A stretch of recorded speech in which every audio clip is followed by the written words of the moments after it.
एकदम अचानक उस्मानाबादचा पोरगा ऑक्सफर्डला गेल्यासारखा तो फील मला तिथे वाड्यामध्ये आला. मला स्वतःला लाज वाटत होती. समजत होतं की आपण एका वेगळ्या दुनियेत आलेलो आहे. मार्क्स आल्यानंतर प्रत्येक विषयामध्ये कुठेतरी 2-3 विषयामध्ये मी फेल झालो होतो. मग एके दिवशी घरातलं वातावरण जसं तणाव वाढेल तसं वाढत चाललं होतं. मग वडिलांनी संध्याकाळी मला एकदा रूममध्ये घेतलं आणि मजबूत मारली. 200 रुपये कमवतो, एक तर तू वाया गेलाय ते गेलाय, काही करत तर नाही, घरामध्ये इन्कम नाही. वडिलांनी मारलंय हा राग डोक्यात होता, पण वडिलांनी का मारलंय याचा विचार करायला मी त्या दिवशी खरं सुरुवात केली. ज्या स्टँडवरती मी रिक्षा चालवत होतो त्याच रिक्षा स्टँड समोरून मी आज मर्सिडीज बेंझमधून रोज जात होतो. नमस्कार, मी अरुण सुभाष पावळे. मी एक सक्सेसफुल बिझनेसमॅन असून मी रायफल पिस्टल शूटिंग या नेमबाजी क्षेत्रामध्ये राष्ट्रीय खेळाडू असून स्वतः एक प्रशिक्षक आहे.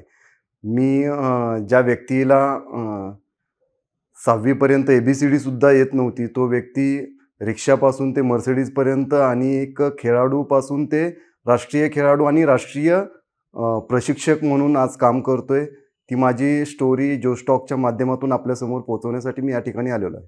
वडील रिक्षा चालवत होते. रिक्षावरती घरातलं काहीच भागत नव्हतं. त्याच्यामुळे आईला आमच्या इथे एक मारुती महाराज म्हणून आहेत, ते म्हटले की तुम्ही थोडीशी भाजी विकायला सुरू करा. मग चिखली या भागामध्ये कस्तुरी मार्केट इथे पहिला भाजीचा गाळा आमचा होता. तर भाजी विकायला आम्ही सुरुवात केली. शाळेत जायचं, शाळेतून घरी आल्यानंतर ते भाजीच्या गाड्यावरती तिथे बसायचं, जोरजोरात ओरडून भाजी विकायची. ती एक लाज वाटायची. आपल्या शाळेतली मुलं, ओळखणारी मुलं हे सगळे आपल्याला बघतात, ते आपल्याला हसतात, ते आपण तिथे ओरडतोय, हापचड्डीवरती आपण तिथे हे सगळं करत असताना एक लाजिरवाणा प्रकार होता. पण त्याच्यातूनच आपलं घर चालणार होतं हे मला माहिती होतं. पण जसं जसं पुढे चालायला लागलो, परिस्थिती थोडीशी बदलायला लागली. अशी फार काही बदललेली नव्हती. एक सगळ्यात आवर्जून सांगेल की एकदा माझ्या वडिलांना मी दिवाळीचे कपडे घ्यायचे होते. आम्हाला दिवाळीचे कपडे घ्यायला जायचं होतं. कपडे घेतले वडिलांनी, पण चप्पल घ्यायची होती, चांगले बूट घ्यायचे होते. पण जेव्हा मी वडिलांना म्हटलं की मला शूज घेऊन द्या, तेव्हा त्यांनी त्यांच्या पायातली चप्पल काढली आणि माझ्याकडे फेकली की मी काही घालत नाही, तू घाल. अशा परिस्थितीतून मी पुढे पुढे सरकत होतो. हे घरातलं वातावरण सगळं बघत होतो.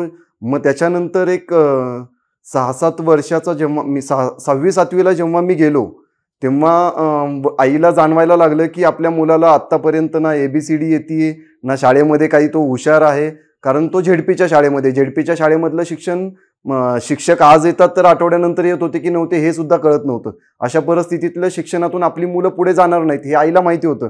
मग आईने विचार केला आणि आम्हाला त्या शाळेतून थोड्याशा चांगल्या शाळेमध्ये टाकलं. जेव्हा शाळेत तिकडच्या टाकलं तेव्हा मला कळलं की मला इंग्लिश गरजेचं आहे आणि इंग्लिशमध्ये मला काहीच येत नाही. मग तिथून पुढे ABCD हा टॉपिक 7वीपासून सुरू झाला. मग मला बऱ्यापैकी थोडे चांगले मार्क्स मिळायला लागल्यानंतर पुढे जसं जाईल तसं 10वीमध्ये मला अख्ख्या शाळेमधून मी तिसरा आलो. शाळेमधून तिसरा आल्यानंतर 80-85% मार्क्स मिळाल्यानंतर वडिलांना, आईला आणि मामाला एक कॉन्फिडन्स आला की आपला भाचा किंवा आपला मुलगा खूप चांगला पुढे जाऊ शकतो, डॉक्टर इंजिनियर बनू शकतो, ही स्वप्न त्यांची सुरू झाली. मग त्याच्यानंतर मला ॲडमिशन 11वीला घ्यायचं कुठं, तर वडिलांनी, आईने, आम्ही सगळ्यांनी बसून जेव्हा फॉर्म फिल केला तेव्हा फॉर्ममध्ये पहिलं कॉलेज वाडिया टाकलं, दुसरं सिम्बॉयसिस टाकलं, तिसरं फर्ग्युसन टाकलं. ही कॉलेजेस खूप मोठे होते नावाने, पण वडील रिक्षा ड्रायव्हर असल्यामुळे त्यांना त्या शाळेमध्ये त्या कॉलेजमध्ये वडील भाडी घेऊन जायचं. म्हणजे तिथल्या शिक्षकांना सोडायला वगैरे त्या भागातून तिकडे रिक्षाने जायचे. तेव्हा ते शिक्षक बोलायचे की नवरोजी कॉलेज, वाडिया कॉलेज असं आहे, वाडिया कॉलेज तसं आहे. मग ते वडिलांना ती शाळेबद्दल माहिती होती, पण त्या शाळेमध्ये जाणारे व्यक्ती खूप श्रीमंतांच्या घरचे, इंजिनियर, डॉक्टर यांच्या घरचीच मुलं फक्त जातात. पण माझे मार्क्स चांगले असल्यामुळे माझा तिथे नंबर लागला. जिथे 40-50 हजार रुपये फीस देऊन मुलांचे नंबर लागतात, तिथे माझं 1100 रुपयेमध्ये ॲडमिशन झालं. जेव्हा ते ॲडमिशन झालं तेव्हा वडील फार खुश झाले होते. त्याच्यानंतर मग आम्ही जेवायला, वडील म्हटले जेवण करूया कुठे, तर हॉटेलमध्ये पहिल्यांदा गेलो मी. मिसळपाव, वडापाव सोडून कुठल्याच हॉटेलमध्ये मी याच्या अगोदर गेलो नव्हतो. तर पहिल्यांदा एका चांगल्या हॉटेलमध्ये वडिलांनी नेलं. तिथे कळलं की अशी पण दुनिया असते. मग त्याच्यानंतर जेव्हा वाडिया कॉलेजमध्ये पहिला दिवस जेव्हा माझा होता, तेव्हा पहिल्या दिवशी मला झेडपीच्या शाळेतून पहिलं शिक्षण, दुसरं थोडंसं चांगल्या शाळेतून शिक्षण, आणि एकदम अचानक उस्मानाबादचा पोरगा ऑक्सफर्डला गेल्यासारखा तो फील मला तिथे वाड्यामध्ये आला. वाड्यामध्ये गेल्यानंतर मला माझे वर्ग माहिती नव्हते, मित्र कोणी माहिती नव्हते, ओळखीचं कोणी नव्हतं, सगळे स्टँडर्ड. मीच फक्त साध्या कपड्यांवरती चप्पल घालून गेलेला पोरगा तिथे दिसत होतो. मला स्वतःला लाज वाटत होती. समजत होतं की आपण एका वेगळ्या दुनियेत आलेलो आहे. पण त्या वेगळ्या दुनियेतून मार्ग काढायचा आहे. कशासाठी मार्ग काढायचा आहे? तर आई-वडिलांनी खूप सारे कष्ट केलेले आहेत. वडिलांनी टेम्पो चालवलेला आहे. टेम्पोमध्ये आपण स्वतः सिमेंट वाहिलेलं आहे. या सगळ्या गोष्टी मी बघितलेल्या आहेत. त्याच्यामुळे इथे शिक्षण घेऊन मोठं व्हायचंय हा ठाम निर्णय मी तिथे तर केलेलाच होता. पण तो निर्णय जेव्हा केला होता, तो निर्णय करताना याचा विचार नव्हता केला की आपल्याला हे सगळं शिक्षण झेपणार आहे का? कारण तिथली इंग्लिश आणि अगोदरच लहानपणापासून जे असणारं इंग्लिश याच्यामध्ये जमीन आसमानचा फरक होता. वाडियात ॲडमिशन तर झालं खरं. पहिला दिवस होता, टाइम टेबल मिळाला, लेक्चर कसे करायचे, कुठल्या वर्गात जाऊन बसायचं, काय करायचं हे सगळं समजलं तर खरं.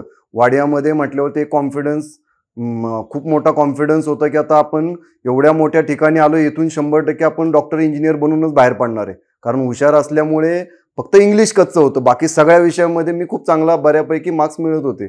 मग पहिला लेक्चर प्रॅक्टिकलचा असल्यामुळे बऱ्यापैकी सगळी मुलं लहान लहान वाटत होती. मग ती आमच्या वर्गामध्ये बसत होती. त्याच्यानंतर लेक्चर सगळे प्रॅक्टिकल एका वर्गात, त्याच्यानंतर बाकीचे लेक्चर जसे जसे सब्जेक्ट घेतले होते सायन्सला तसे तसे वेगवेगळ्या वर्गात मुलं लेक्चरला जायला लागली. मग माझा पहिला लेक्चर जिथे मॅथ्सचा लेक्चर आहे, नंतर फिजिक्सचा आहे, नंतर केमिस्ट्रीचा आहे, हे लेक्चर व्हायचे तिथे. पण पुस्तकं सुरुवातीच्या काळात नसल्यामुळे ते लेक्चर कुठला होतो हे समजत नव्हतं. आणि पुस्तकं घ्यायला वडिलांकडे लगेच म्हणू शकत नव्हतं की मला 3-4 हजार रुपये द्या आणि मला ती पुस्तकं विकत आणायची आहेत. मग ती पुस्तकं विकत आणायची नाहीत या टॉपिकपर्यंत जाता जाता आम्हाला 1.5 महिना गेला. 1.5 महिन्यानंतर वडिलांना जेव्हा म्हटलं की आता पुस्तकं घ्यायची आहेत, की तेव्हा मला वडिलांना सांगितलं 3,000 रुपये पुस्तकांना लागणार आहेत. मग ते 3,000 रुपये गोळा करायचे म्हटल्यावरती वडिलांनी कोणाकडून तर उसने आणल्याशिवाय ती पुस्तकं घेऊ शकत नव्हतो. मग लायब्ररीतली पुस्तकं घेतली, लायब्ररीतल्या पुस्तकांवरती अभ्यास सुरू झाला. अभ्यास सुरू केला, पण ज्या लेक्चरला मी बसत होतो त्या लेक्चरला असं होतं की तुम्ही फक्त बुक घेऊन बसायचं. जे पुस्तकं आहेत ती तुम्ही काढायचीच नाही, फक्त बुकवरती राईट डाऊन करायचं. त्याच्यामुळे लेक्चर कुठले चालू आहेत हे कळत नव्हतं. मग जेव्हा परीक्षेची वेळ आली तेव्हा परीक्षेच्या 7-8 दिवस अगोदर माझ्याबरोबर बसमधून एक रोज मुलगा अपडाऊन करायचा. तो मुलगा अपडाऊन करायचा तो 11वीमध्ये त्यानेही वाडियाला ॲडमिशन घेतलं होतं. मग त्याची माझी रोज जाता येता जस्ट ओळख झाली. आणि जेव्हा एक दिवस आला की तो मला म्हणाला की तू प्रॅक्टिकल एका वर्गात करतो, बाकीच्या लेक्चरला आमच्याबरोबर दिसतच नाही. मग त्यावेळी मला समजलं की मी बाकीचे वेळचे लेक्चर सगळे 12वीचे करत होतो.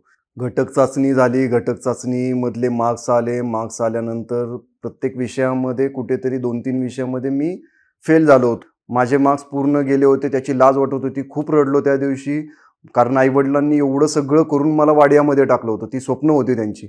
मग नंतर मी थोडासा अभ्यासाकडे पूर्ण एकदम फोकस करून आलो. 6माही पास झाली. त्याच्यानंतर 11वीमध्ये ज्या मुलाला 10वीमध्ये 83 मार्क मिळाले होते, ह्या सगळ्या गोंधळामध्ये मला या सगळ्या गोंधळामध्ये मला 11वीला 52-53% पडले. मग त्याच्यानंतर 11वी नंतर 12वीचा मधला जो गॅप आहे, त्या गॅपच्या काळामध्ये क्लास लावायचा होता, तर क्लाससाठी लागणारी फी आमच्याकडे नव्हती. क्लासची फी कशी तरी आईकडून घेऊन क्लासची फी भरली. पण ती फी भरली हे माझ्यावरती बर्डन होतं, कारण मला अभ्यासामध्ये पुढे तेवढ्या लगेच 2 वर्षामध्ये जाता येत नव्हतं. कशासाठी जाता येत नव्हतं? पहिलीपासून झेडपीच्या शाळेपासूनचा हा प्रवास होता, त्याच्यामुळे इंग्लिश पक्कं नव्हतं. पण ऑक्सफर्ड युनिव्हर्सिटीचं इंग्लिश असल्यामुळे ते सगळं डोक्यावरून जात होतं. मग त्या काळामध्ये दरम्यानच्या काळात एक किस्सा असा घडला होता की आईवडील माळकरी असल्यामुळे कीर्तनाला जायचे. आमच्या गावाकडे कीर्तन ठेवलं होतं. मग ते कीर्तनाला ते लोक गेले. कीर्तनाला गेल्यानंतर घरी रिक्षा तशीच होती. मग घरी रिक्षा होती, तर त्या रिक्षाला धुवून पुसून रोज वडिलांसाठी धुवून पुसून ठेवायची ही माझी सवय होती. मग आज म्हटलं रिक्षा कशी चालते त्याची एक चक्कर मारून आणावी. मग ती रिक्षा सुरू केली. रिक्षा स्टँडपर्यंत गेलो. मध्येच 2-3 सीट बसले. रिक्षा तर चालवता येत नव्हती, फक्त वडिलांची बघून बघून ती त्या दिवशी पहिल्यांदा ट्राय केला आणि रिक्षा सुरू केली. जाता जाता 2-3 सीटं बसली, त्याच्यामुळे ती आकुर्डीला नेऊन सोडली. जाताना सोडली. एवढं त्यांनी जेव्हा पैसे दिले तेव्हा भारी वाटलं की यार मी रिक्षा चालवता येत नाही, पण या सीटांनी तर पैसे दिलेले आहेत. मग म्हटलं आज वडील नाही आहेत तर पूर्ण दिवस आपण रिक्षाच फिरवून बघू. मग रिक्षा फिरवून बघू हा शब्द फक्त मनाला बघू हा शब्द होता, पण मनात धडपड होती. मनात धडपड असल्यामुळे रिक्षा परत सुरू केली. आकुर्डीतून साने चौकापर्यंत येईपर्यंत 10 रुपये का 5 रुपये वगैरे त्यावेळी द्यायचे. मग अशी 7-8 सीटं बसवून आणली. परत परत साने चौकातून परत आकुर्डीमध्ये 7-8 सीटं. असं दिवसभर करत करत मी 700-800 रुपये धंदा केला. पण हा धंदा करत असताना वडिलांच्या मित्रांनी सगळ्यांनी बघितलं होतं की पाडोळेचा मुलगा आता रिक्षा, आज त्यांनी पूर्ण रिक्षावरती आहे. पण त्यावेळी मोबाईल हा प्रकार नसल्यामुळे वडिलांना ती काही माहिती नव्हती. दुसऱ्या दिवशी जेव्हा वडील गावावरून आले तेव्हा त्यांना समजलं की तुमच्या मुलाने दुसऱ्या दिवशी, आदल्या दिवशी तुमच्या मुलाने रिक्षा चालवली. घरी आले वडील. पहिला बेदम मार खाल्ला. पण त्याच्यानंतर जेव्हा त्यांच्या हातात 800 रुपये दिले, मी एवढा एवढा धंदा केलाय हे जेव्हा त्यांना मी सांगितलं, तेव्हा त्याच्या डोळ्यामध्ये पहिल्यांदा मी पाणी बघितलं. मग त्याच्यानंतर एक मनात कॉन्फिडन्स बिल्ड झाला की आपण आयुष्यात जरी शिक्षण नाही घेतलं तर आयुष्यात असं काहीतरी करून आपण पुढे जाऊ शकतो. पण तो एक कॉन्फिडन्स बिल्ड होण्यासाठी पहिली पायरी ती माझ्या आयुष्याची होती. 12वी कशी तरी रडत खडत झाली. 12वी परत 50-55% मिळाले. हे वडिलांना जेव्हा सांगितलं तेव्हा वडिलांच्या लक्षात आलं की मुलगा आपला पूर्णपणे फेल गेलेला आहे, त्याचं पुढं आता शिक्षणाचं काही होऊ शकत नाही. मग त्याच्यानंतर घरातलं वातावरण पूर्ण चेंज झालं. एक जो कॉन्फिडन्स होता, माझ्याकडे बघण्याचा व्ह्यू होता, हुशार मुलगा डॉक्टर होणार, इंजिनियर होता, तो व्ह्यू आता पूर्ण बदललेला होता. मग त्याच्यानंतर 12वी एक 3-4 महिन्याचा काळ होता. त्या काळामध्ये करायचं काय म्हणून एका मित्राबरोबर मी कामाच्या सर्चमध्ये होतो. तर एका मित्राकडे एक मुलगा कामाला लागणार आहे असं सांगितलं. मग त्याच्याबरोबर मी कामाला जायला लागलो 200 रुपये हाजरीने. 200 रुपये हाजरीने मी त्याच्याकडे कामाला जायलो. तो मीटर बदलायची कामं करायचं. मग मीटर बदलायची कामं करता करता त्याला माझ्यासमोर बऱ्यापैकी चांगले पैसे मिळायला लागले. ते करत असतानाच वडिलांनी टेम्पो घेतला होता. मग तो टेम्पो दिवसभर मीटर बदलायचे, संध्याकाळी कंपनीमध्ये तो टेम्पो लावलेला होता, तो टेम्पो पण चालवायचा. असा प्रवास माझा सुरू झाला. टेम्पो चालवणे, मीटर बदलणे, टेम्पो चालवणे, मीटर बदलणे. पण ते करत असताना माझ्याकडे बऱ्यापैकी थोडेसे पैसे यायला लागले. पैसे आल्यानंतर मी त्या मित्राला म्हटलं की मला पण तुझ्यासारखं एक कॉन्ट्रॅक्ट घेऊन दे की मी तिथे तुझ्या हाताखाली काम करण्यापेक्षा मी तिथे मीटर स्वतःचे बदलेल आणि बऱ्यापैकी थोडासा इन्कम माझा थोडा वाढेल, माझा टेम्पो पण सुटेल, ही एक भावना होती. मग मी तो टेम्पो एका कंपनीला कॉन्ट्रॅक्ट बेसवरती देऊन टाकला. त्या मित्राने मला मीटर बदलायचं कॉन्ट्रॅक्ट दिलं. त्या कॉन्ट्रॅक्टमधून जिथे 200 रुपये मिळत होते तिथे महिन्याला बऱ्यापैकी चांगले पैसे मिळायला लागले. त्या पैशातून मी अजून एक टेम्पो घेतला आणि एका कंपनीमध्ये कामाला लावला. ते करत असताना डिप्लोमा पण करत होतो. डिप्लोमामध्ये एवढे चांगली ग्रोथ होईल असं काही दिसलं नाही. मग एके दिवशी वडिलांना, दाजींना एकत्र केलं. त्यांना सांगितलं की माझी शिक्षणामध्ये मी पुढं काही जाऊ शकत नाही. मी इथून पुढे 25व्या वर्षापर्यंत शिकत राहणार, तिथनं पुढे कामाला लागणार, 20-30 हजाराचा पगारदार होणार, ह्याच्यात माझं 30 वर्ष उलटून जाईल. मग वडिलांना बसवल्यानंतर, दाजींना बसवल्यानंतर वडिलांना हे तर लक्षात आलं होतं की आता हा काहीच करू शकणार नाही. 11वी-12वी पण नाही, डिप्लोमा पण नाही, हा काहीच करू शकत नाही. वडिलांच्या लक्षात आल्यानंतर वडिलांनी माझ्याशी बोलणं पूर्णपणे बऱ्यापैकी बंद केलं. पण मी जेव्हा मीटर बदलत होतो त्याच्यातून बऱ्यापैकी चांगले मला पैसे मिळत होते. टेम्पो मी एका कंपनीला कॉन्ट्रॅक्ट बेसवरती दिला होता. त्या टेम्पोचेही पैसे सुरुवातीचे काही महिने खूप चांगले येत होते. मग त्याच्यानंतर मीटर बदलायचं काम मी काही दिवसांनी थोडंसं ते कॉन्ट्रॅक्ट संपलं. ते कॉन्ट्रॅक्ट संपल्यानंतर जेव्हा माझ्या लक्षात आलं की आता नवीन कॉन्ट्रॅक्ट आपल्याला घ्यायचं आहे, तर नवीन कॉन्ट्रॅक्ट घेण्यासाठी मध्ये एक 5-6 महिन्याचा काळ होता. 5-6 महिन्याच्या काळामध्ये करायचं काय, तर मग मी त्या टेम्पोचा ड्रायव्हर काढला आणि स्वतः त्या टेम्पोवरती टेम्पो चालवायला लावलो. माझ्याकडे बऱ्यापैकी पैसे साठलेले होते, मीटर बदलण्यातून पैसे साठलेले होते. ज्या ठिकाणी टेम्पो लावला होता त्या ठिकाणी टेम्पो लावला होता. जेव्हा मी तिथे स्वतः टेम्पो चालवायला लागलो, का चालवायला लागलो, तर मीटरचं काम माझं बंद झालं होतं.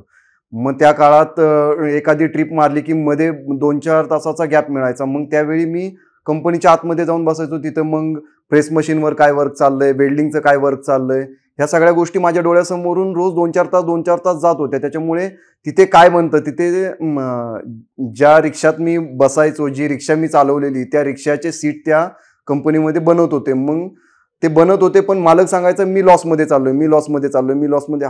हा सगळा काळ चालू होता. पण त्या दरम्यान मी ते काम कसं असतं ते शिकलो होतो. मग त्याच्याकडे माझी उधारी झाली होती. मी त्याला पैसे मागायला गेलो की तो म्हणायचा मी लॉसमध्ये, मी पुढच्या महिन्यात देतो. असे 7-8-10 महिने गेल्यानंतर त्या मालकाने ती कंपनी विकायला काढली. माझे त्याच्याकडे बऱ्यापैकी लाखात पैसे जमा झाले होते की तो माझी उधारीच देऊ शकत नव्हता. मग त्या मालकाला मी विचारलं, बाबा तू कितीला विकणार आहे? त्याने काही लाखांमध्ये ती कंपनी मला विकायची असं मला सांगितलं. तर तेवढे पैसे माझ्याकडे नव्हते. माझ्याकडे त्याची साठलेली उधारी आणि मीटरमधून मिळालेले पैसे एवढीच कॅपॅसिटी माझी तयार झाली होती. मग त्याच्यानंतर मी त्या मालकाला रिक्वेस्ट केली की बाबा माझ्याकडे आता हे 2-4 लाख रुपयाचे पुढचे पैसे मी तुला हप्त्याने दिले तर चालतील का? त्याच्यावर तो राजी झाला, कारण त्याला त्याच्यातून सुटायचं होतं. पण माझ्यासाठी एक शून्यातल्या मुलाला भरारी घेण्यासाठी, कारण माझ्या हातात काहीच दुसरं काम नव्हतं, सोर्स नव्हता. मला ती एक म्हणतो ना, एक चाहूल, आपल्याला काहीतरी घडायचं बनायचं याची चाहूल आपल्याला लागलेली, ती मिळालेली. मग त्याच्यानंतर मग मालकाला मी म्हटलं की बाबा तुझी उधारी अशी, माझी तुझ्याकडे उधारी आहे, ते पैसे मी जसं 8-10 महिने थांबलो तसं तू पण माझ्यासाठी 8-10 महिने थांब.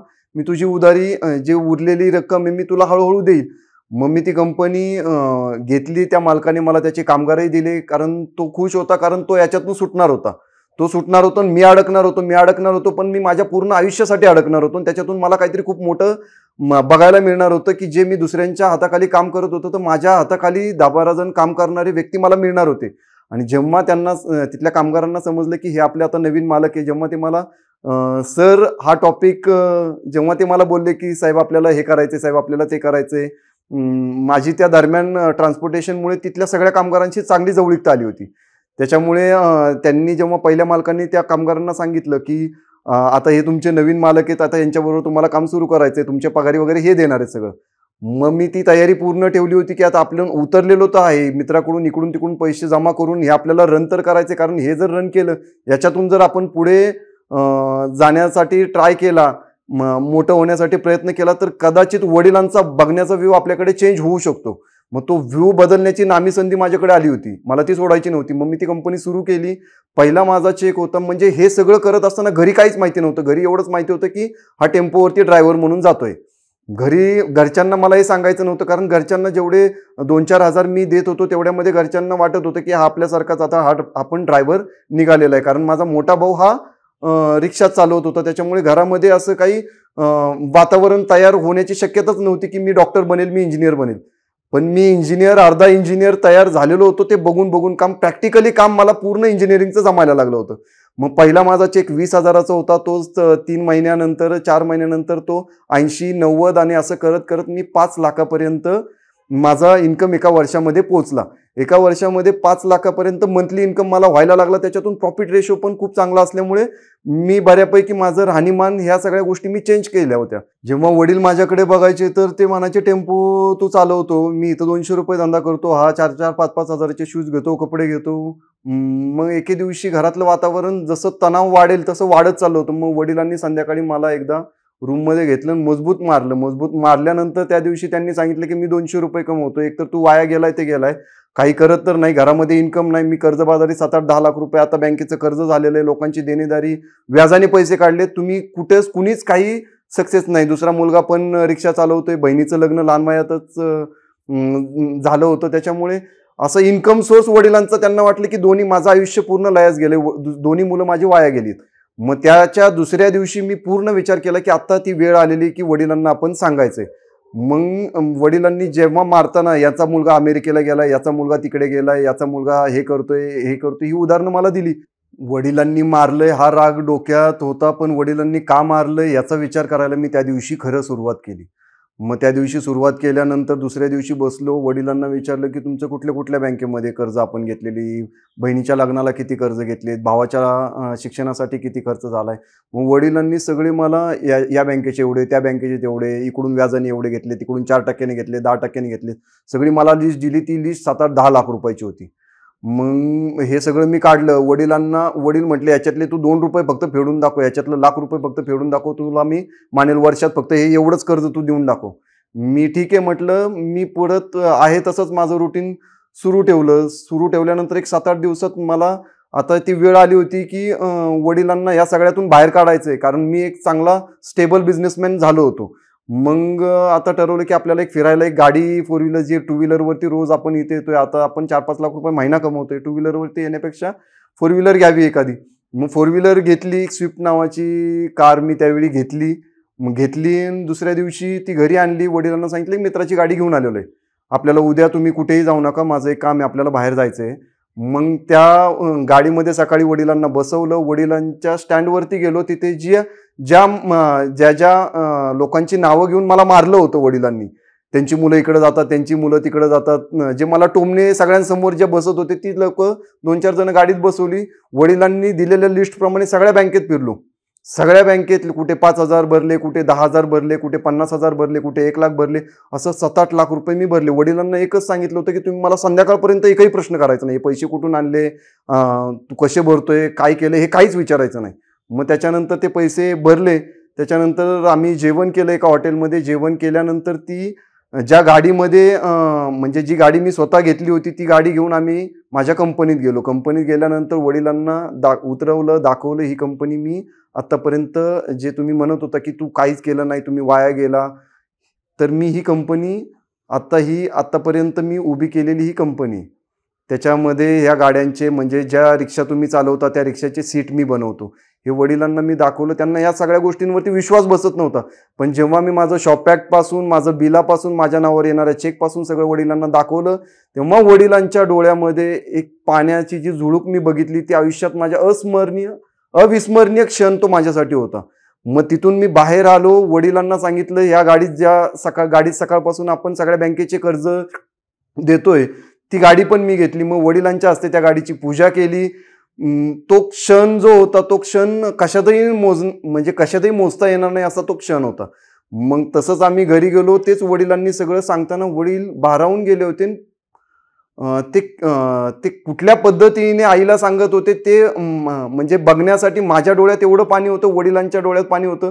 पण वडील माझ्यावरती रोज चिडक्या स्वभावाने बघत होते, चिडक्या स्वभावाने बोलत होते, मला रागवत होते, तेच वडील आज मला मायेने जवळ घेत होते. कारण मी सक्सेस झालेलो होतो. मी सक्सेस होऊन त्यांची सगळी कर्ज फेडून मी एक चांगला बिझनेसमॅन तयार झालेलो होतो.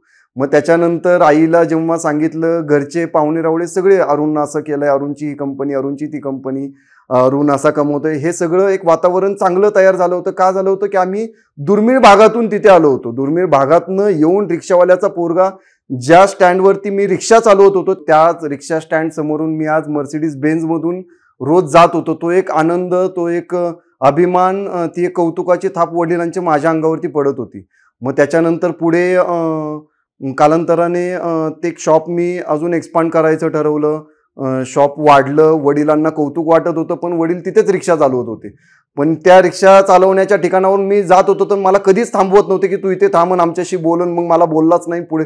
पण ते प्रत्येक जण त्यांना म्हणत होतं की हा पाडोळेंचा मुलगा आहे, हा पाडोळेंचा मुलगा. हे कधी म्हणत होते जेव्हा मी त्यांच्या समोरून 4 व्हीलरमध्ये जात होतो, माझे वडील तिथे रिक्षा चालवत होते. मग त्याच्यानंतर तो काळ पुढे तसा चांगला एक सुरू झाला. मी बालेवाडीला मॅच पाहिलं. मी बालेवाडी स्टेडियम कसं असतं हे बघण्यासाठी गेलो होतो. तर तिथे शूटिंग सेंटर होतं बालेवाडीमध्ये जे शूटिंग सेंटर होतं तिथे एक माझा मित्र तिथे जॉब करत होता, हे मला माहिती नव्हतं. मग आमच्या दोघांची ओळख झाली. आमच्या दोघांची ओळख झाल्यानंतर तो म्हटला आपण संध्याकाळी डिनर वगैरे करूया. मी त्याला डिनरला इन्व्हाइट केलं. जेव्हा तो आला आणि त्याच्यानंतर त्याने मला सांगितलं की मी अकॅडमी स्वतःची टाकण्याचा प्रयत्न करतोय, पण मी फायनान्शियली तेवढा स्ट्रॉंग नाही आहे. मग मी म्हटलं मी तुम्हाला फायनान्शियल सपोर्ट करतो, कारण मला वेगवेगळे बिझनेस करण्यामध्ये खूप इंटरेस्ट होता. मी म्हटलं तुम्हाला मी फायनान्शियली सपोर्ट करतो आणि तुम्ही कोच म्हणून तिथे आपण एकत्र ते काम सुरू करू. मग मी त्यांना फायनान्शियल थोडं फंडिंग केलं. त्याच्यानंतर त्यांनी अकॅडमी सुरू केली. मग त्याच्यानंतर मी अर्धा तास तिथे आठवड्यातले 2-3 दिवस जायला लागलो. मला शूटिंगचा छंद जडला. शूटिंगचा छंद जडल्यानंतर पहिल्यांदाच मला असं समजलं की मी पण एक खेळाडू म्हणून या शूटिंगमध्ये पुढे जाऊ शकतो. मग मी शूटिंग सुरू केल्यानंतर मी पहिल्या 3 महिन्यातच स्टेट क्वालिफाय झालो. पुढच्या 2 महिन्यात मी प्री नॅशनल क्वालिफाय झालो. नंतर त्याच वर्षामध्ये नॅशनलला मी क्वालिफाय झालो आणि भारतीय टीम सिलेक्शनमध्ये पण मी सिलेक्ट झालो. जेव्हा मी शूटिंगमध्ये एका इंटरनॅशनल लेवलपर्यंत येऊन पोहोचलो तेव्हा मला जाणवलं की आपल्या पिंपरी चिंचवडमधल्या लोकांना बालेवाडीला म्हणजे 17-18 किलोमीटर जाऊन प्रॅक्टिस करावी लागते. मग मी म्हटलं पिंपरी चिंचवडमध्येच आपण एक अकॅडमी सुरू करूया. म्हणून मी स्वतःची जी पार्टनरशिपमध्ये अकॅडमी होती ती स्टॉप करून स्वतःची पिंपरी चिंचवडमध्ये अकॅडमी सुरू केली. अकॅडमीमधून आज 15 ते 20 जण माझी नॅशनल, प्री नॅशनल आणि टीम इंडिया सिलेक्शनपर्यंत आज मुलं पोचलेली आहेत. म्हणजे हा प्रवास जो शून्यातला अरुण होता तो एक चांगला बिझनेसमॅन, जो शून्यातला खेळाडू होता तो एक भारतीय टीम सिलेक्शन ट्रायलपर्यंतचा खेळाडू, आणि जो ज्याला वापरायला गाडी नव्हती, 2 व्हीलर सुद्धा दुसऱ्यांची तो वापरायचा, तो आज मर्सिडीजपर्यंत. हा माझा प्रवास, ही माझी पूर्ण जीवनाची गाथा जोशटॉकच्या माध्यमातून मला आज इथे सांगायला मिळाली. त्यासाठी जोशटॉकचं आणि जोशटॉकच्या पूर्ण टीमचा आभार. जोशटॉक्स आता स्पॉटिफाय एक्सक्लुझिव्ह पॉडकास्ट आहे. आमच्या टॉक्सची ऑडिओ आवृत्ती फक्त स्पॉटिफायवर उपलब्ध असेल. तुम्हाला हा व्हिडिओ आवडला असेल तर तुम्ही जोश टॉक्स पॉडकास्टला फॉलो करू शकता आणि अशा आणखी प्रेरणादायी कथा ऐकू शकता फक्त स्पॉटिफायवर. हा व्हिडिओ आपल्याला कसा वाटला हे आम्हाला कमेंट सेक्शनमध्ये कळवा आणि आपल्या मित्रांसोबत शेअर करायला विसरू नका.